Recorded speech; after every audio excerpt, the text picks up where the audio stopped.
Hi, I'm Adam. I'm a creative director. You might have seen my last pep talk, or the first pep talk in this two-part series, which is all about how you can better support your teams to be more creative or to come up with innovative and original solutions.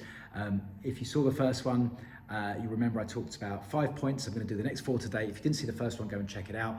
Quick reminder, in the first one, I talked about the briefing process, the importance of embracing first impressions, the caution we should have around brainstorms and how we should use brainstorms correctly, the value and the absolute vital importance of giving ideas time to percolate, and finally, the 5th point I covered in the last one was taking care of the quiet voices, or how we can support those who are quieter, slower, and more studied in their thinking so they don't get drowned out in the creative process. So those are the first 5 in the first part. Now I'm going to do the next 4. So here is point number 6 of my 9 tips on how to better support your teams to be more creative. And this is all around diversity. Now, diversity is something we talk about a lot, and rightly so. But today I'm talking about diversity purely from the perspective of how important diversity is within the creative process. So it's key when you're doing a creative exercise, when you want original solutions, that you avoid groupthink. Groupthink is the enemy of creativity. An echo chamber is the enemy of creativity.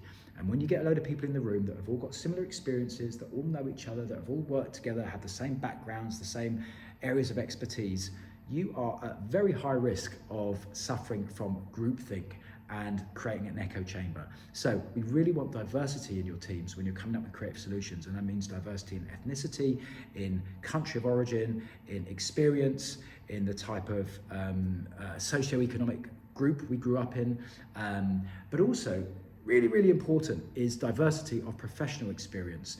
You want people with a skill that's relevant. But okay, so say you're getting people together to solve a problem around a car. Say you make cars, right? The obvious thing to do is saying, well, we've got a problem with cars. Let's get all our car experts in. You know, who better to solve the problem than the guys that have spent decades building cars? Great.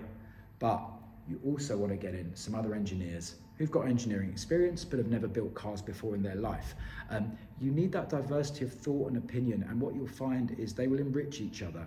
So the people that come at it from a fresh perspective, that aren't kind of mired down in years and years and decades of doing things a certain way, you need that fresh perspective, and you need that balance with people that know the field. So diversity within the creative process is so, so important. Do everything you can to get your teams as diverse as possible when approaching creative problems. Point number 7, work really hard on listening. Not hearing, listening. We can all hear, noise happens, it goes in our ears, our eardrums vibrate, and we hear it, right? Hearing and listening are not the same things. Listening is a skill. It's one we have to work on, and it's one we need to develop. And the reason that's so important in the creative process is, especially when you have a team on it, people get into the state where they're really excited, they're passionate, they're bursting with their own ideas, they've got something they really want to share with a group. And the danger is, at that point, you stop listening to what's being said around you, and you miss the ideas that are coming out, which might be great ideas, which actually might enrich the ideas that you've got. So really, really work hard on listening skills, and listening is a skill. Hearing is a capability, listening is a skill. So really remember that when you're running a creative process. Point number 8, embrace all ideas, even the bad ones. I can't tell you how important it is to create an environment where ideas can fail, and when people feel that they can fail and don't feel scared of failing, because if they feel scared of failing, they're not going to speak up. And often creative ideas are different, they're unusual, they're by their definition, they're original, right? So there's always a bit of self-doubt when you've got an idea going, oh God, well, I wonder if everyone's going to like that, I wonder if anyone's going to get it. If you have any sense that you're afraid to speak up, you'll keep that idea to yourself. So you must create an environment where ideas can fail. Now, it's a funny paradox of the creative process. I think all of us would agree that we want creativity, we want innovation, we want originality. So it's a strange contradiction that actually the human brain, the way we're wired, is we tend to reject stuff that isn't familiar, right? Because we don't know it. If we don't know it, we reject it. Whereas it's the stuff that's familiar to us that feels safe, and it feels like something we know, something we can wrap our heads around and wrap our arms around behind as an idea. The history of the world, the history of products, the history of creativity is a litany of world-changing culturally defining ideas that were rejected out of hand. And I could give you examples all day from the Beatles, who were rejected by an executive at Decca Record who said, yeah, the age of guitar music was just a fad. There's no future for these guys in music, forget it. To Steven Spielberg, who was actually, rejected from film school 3 times.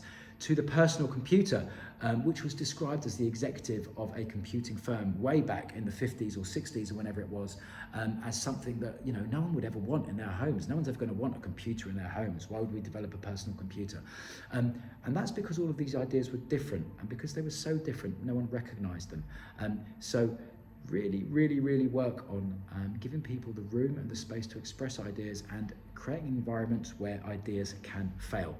Okay, last point number 9. This is around leadership. This is for anyone out there who's running a team, managing a team, and you've got a team of people who are tasked with giving creative solutions or coming up with creative, innovative ideas.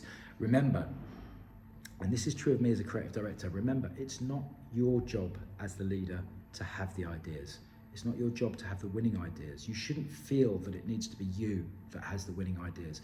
Your job is to guide the team, is to curate the ideas, guide the ideas, and to create an environment where people feel psychologically safe to fail, to speak up, where people listen to each other, where people can freely share ideas, where people have the time to let it percolate, all the stuff that I've talked about in this Pep Talk short and the previous one. As a leader, it's your job to create that environment and to enable those things to happen. If you can do that, you will be absolutely playing an A game as a leader. But remember, as a leader, it's not your job to have the ideas, it's your job to create the environment in which ideas can flourish. And that's it. 9 tips on how to get your teams to be more innovative and more creative. Thanks.